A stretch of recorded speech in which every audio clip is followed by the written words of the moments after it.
교문리교회 성도 여러분 안녕하세요. 3월 24일 금요일 새벽 기도에 오신 것을 환영합니다. 오늘도 주님과 동행하는 시간 속에서 하나님의 은혜와 기쁨이 충만하게 임하기를 간절히 바랍니다. 이제 기도하겠습니다. 하늘에 계신 하나님 아버지, 오늘도 새 아침을 열어주셔서 감사합니다. 단비 같은 성령으로 임재하여 주셔서 우리의 마음을 주님의 은혜로 촉촉하게 적셔 주시옵소서. 예수님의 이름으로 간절히 기도합니다. 아멘. 오늘은 이번 주 새벽 기도의 마지막 말씀으로 세상이 우리를 미워할지라도 라는 제목으로 말씀의 은혜를 나누겠습니다. 우리는 지난 한 주 동안 시대의 소망 59장 제사장들의 음모라는 장을 함께 살펴봤습니다. 예수님께서 죽은 나사로를 살리시는 부인할 수 없는 이적을 베푸신 이후에 예수님을 두려워했던 바리새인들과 제사장들이 예수님을 죽이기 위해 의논했던 회의장에서의 장면들을 살펴봤습니다. 시대의 소망 말씀에 보면 그 회의장에는 성령께서도 참석하셔서 그들의 마음을 감동케 하시고 양심에 호소하셨다고 했습니다. 그러나 사단도 그 회의장에 참석해서 사람들의 마음을 지배하기 위하여 충동했다고 했습니다. 그리고 결국 유대 지도자들은 사단의 편에 서는 길을 선택했고 우리 주님을 죽이겠다는 결정을 하게 되었습니다. 요한복음 11장 53절입니다. 이 날부터는 그들이 예수를 죽이려고 모의하니라. 그들은 성령을 거절하고 이제 예수님을 핍박하고 죽이기 위해 완전히 마음을 모으게 되었습니다. 여러분은 혹시 살아오시면서 여러분이 베푸는 사랑이 오해를 받는 경험 해보신 적 있습니까? 우리는 우리의 마음이 조금만 오해받고 미움을 받아도 마음이 괴롭습니다. 그러나 그것이 어떤 경우일지라도 예수님만큼 그분의 사랑이 오해를 받았던 분은 이 땅에 없을 것입니다. 시대 소망의 오늘 본문 말씀은 당시에 제사장들과 바리새인들이 예수님의 사랑을 얼마나 왜곡하고 잘못 받아들였는지에 대해서 이렇게 기록하고 있습니다. 그분의 생애는 핍박과 모욕의 일생이었다. 베들레헴에서는 질투심이 강한 왕에게 쫓기고 나사렛에서는 당신의 친백성에게 거절당하였으며 예루살렘에서는 까닭없이 죽음의 선고를 받으신 예수께서는 소수의 추종자들과 함께 낯선 도시에서 임시 피난처를 발견하셨다.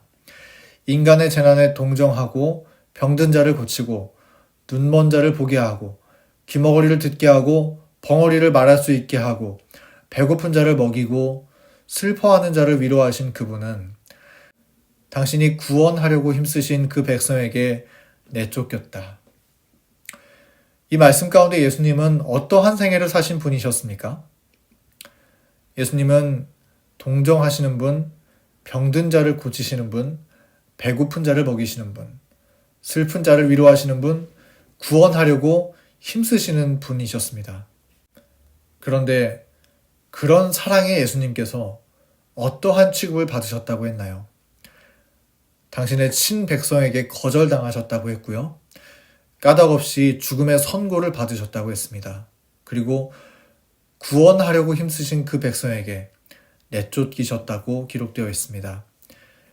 예수님은 생명을 전하러 오셨는데 유대 지도자들은 그분을 미워하였습니다. 예수님은 그들의 죄를 사하시기 위하여 하늘 보좌를 떠나 성육신하셔서 이 땅에 오셨는데 그들은 그분을 미워하고 심지어 죽이고자 하였습니다. 죄를 사랑하는 이 세상은 의로우신 예수님을 미워하고 견디지 못했습니다. 주님의 사랑은 오해받았고 주님의 무한하신 겸비와 희생은 결코 이해되지 못했습니다. 그러나 그런 오해가 있었을지라도 우리 예수님은 오히려 그들을 위해 기도하셨던 분입니다. 그리고 십자가의 길을 묵묵히 끝까지 걸어가시고 승리하신 분이십니다. 사랑하는 교문리교회 성도 여러분, 우리도 때때로 우리의 의도와는 상관없이 세상에 미움을 받을 수 있습니다. 단지 하나님이 좋을 뿐인데 생명의 말씀을 나누고 싶을 뿐인데 세상은 우리를 미워할 수 있습니다. 또 주님을 따라가는 우리의 신앙 때문에 미움을 받을 수 있습니다. 때로는 성경 말씀대로 살고자 하기 때문에 또 안식일을 지키기 때문에 세상의 미움을 받기도 합니다. 성경의 예언은 마지막 때에 짐승의 표 환란이 올 것인데 그때에는 온 세상 사람들이 하나님의 계명을 지키는 자들을 미워할 것이라고 예언하고 있습니다. 아무리 우리가 그들에게 선한 영향력을 끼치고 생명의 복음을 나눠주고자 할지라도 세상은 하나님의 계명을 지키는 자들을 미워할 것입니다. 마치 유대 지도자들이 세상을 구원하기 위해 오신 주님을 오해하고 십자가에 못 박아 죽이고자 했던 것처럼 세상은 마지막 때 세상을 구원하는 마지막 기별을 전해주는 하나님의 백성들을 오해하고 또 몇이든지 죽이고자 한다고 성경은 기록하고 있습니다. 그러므로 우리에게 중요한 것은 그 마지막 때에 이르기 전에 세상의 미움 앞에 어떻게 믿음으로 서야 할지에 대한 방법을 배워야 한다는 것입니다. 우리가 지금 그 신앙을 배우고 익힐 때 마지막 환란을 통과할 수 있는 것이죠. 그렇다면 우리의 의도와 상관없이 세상의 미움을 받게 될 때 어떻게 해야 할까요? 예수님께서 어떻게 하셨습니까? 예수님은 그분을 핍박하는 자를 대항하여 맞서지 않으셨습니다. 오히려 우리 주님은 그들의 구원을 위해 기도하셨습니다. 예수님은 십자가에 달리신 그 순간까지도 그분을 못 박는 원수를 위해서 기도하시기를 저들을 사하여 주옵소서 자기들이 하는 것을 알지 못함이니이다 라고 기도하셨습니다. 베드로전서 2장 23절부터 24절은 예수님께서 세상의 미움을 받으실 때 어떻게 그것을 감당하시고 승리하셨는지에 대해서 말씀해주고 있습니다. 예수님은 이렇게 하셨습니다. 욕을 당하실 때 맞대어 욕하지 아니하시고 고난을 당하실 때 의협하지 아니하시고 오직 공의로 심판하시는 이에게 부탁하시며 친히 나무에 달려 그 몸으로 우리 죄를 담당하셨으니 이는 우리로 죄에 대하여 죽고 의에 대하여 살게 하려 하심이라. 예수님은 그분이 십자가에 달리시기까지 자비와 긍휼의 정신으로 기도하기를 멈추지 않으셨습니다. 모든 환난을 다만 아버지께 맡기고 묵묵히 십자가를 지고 사랑의 길을 걸어가셨습니다. 그리고 승리하셨습니다. 성도 여러분, 우리가 이러한 그리스도를 모본으로 삼고 따라가는 그리스도인들일진데 우리도 세상의 미움 앞에 우리 주님처럼 살아야 하지 않을까요?